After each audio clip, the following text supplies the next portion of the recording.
What's more disturbing is we don't know how she got out of her room. It was locked from the outside, and the only window's barred. It's as if she evaporated straight through the walls. A U.S. Marshal is sent to an inescapable island asylum to find a missing patient, but he soon discovers the only person he can't trust is himself.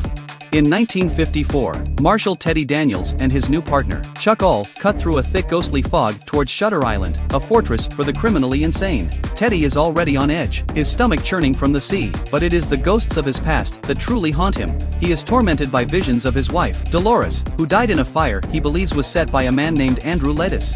Upon arrival, the island immediately feels like a prison. The guards are armed and tense, and the lead psychiatrist, Dr. Colley, lays down the law. They must surrender their firearms. Their case is bizarre. A patient named Rachel Solando vanished from a locked room, leaving only a single, cryptic clue on a piece of paper. The Law of Four, who is 67.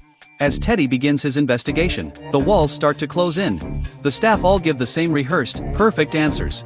The patients are terrified. One of them, a woman named Mrs. Kearns, seems normal until she secretly passes Chuck a note that simply says, "Run." Teddy realizes he is not just investigating a missing person, he is trapped in a web of lies. He confides in Chuck about his secret mission. Andrew Lettis, his wife's killer, was sent to this island and then disappeared from all records. Teddy believes Lettis is hidden in the asylum's most dreaded location, the off-limits Ward C. Just as their investigation stalls, a hurricane of biblical proportions slams the island, cutting off all communication and trapping them completely. The storm knocks out the power, plunging the asylum into darkness and chaos.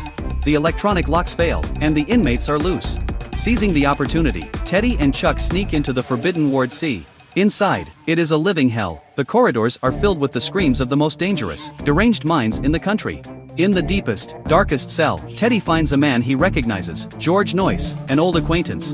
Noyce is horribly beaten, his face a mask of terror. He delivers a chilling warning that shatters Teddy's world. "This is a game," Noyce rasps. "All of this is for you. You are a rat in a maze." He claims that Dr. Colley orchestrated the entire investigation to lure Teddy here. And the most devastating blow, Noyce insists that everyone is in on it, including Teddy's own partner, Chuck.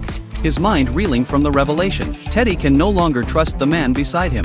Fleeing Ward C, he confronts Chuck on the stormy cliffs, his paranoia now a raging fire. He decides he must go to the lighthouse alone, the one place on the island that holds the final, terrible secrets. He tells Chuck to stay back and begins the treacherous climb down the rocks. But when he looks back, Chuck is gone, vanished into thin air. Teddy screams his name, but only the storm answers. Looking down, he sees what he believes are Chuck's remains, dashed against the rocks below. Devastated and alone, he scrambles for shelter and discovers a dark cave hidden in the cliffs. A fire flickers within there. A woman is hiding. She claims she is the real Dr. Rachel Solando, a former psychiatrist at the asylum who was committed as a patient when she discovered the truth. She tells Teddy a story more terrifying than any delusion. The doctors, she says, are conducting illegal experiments. They use psychotropic drugs and brain surgery in the lighthouse to create ghost soldiers, Manchurian-style candidates, who can commit atrocities without memory or remorse. And then, she delivers the final, terrifying blow. She asks about his headaches, his nightmares. She explains that they haven't just been drugging the patients, they've been drugging Faye. The coffee, the aspirin, the cigarettes Chuck gave him, all of it was laced with neuroleptics. His hallucinations of his wife, the escalating paranoia, it's all part of their plan to drive him mad. "You will never leave this island," she warns him, her words echoing in the darkness. Teddy is left utterly alone, forced to question everything, his mission, his partner, his past, and the very fabric of his own sanity.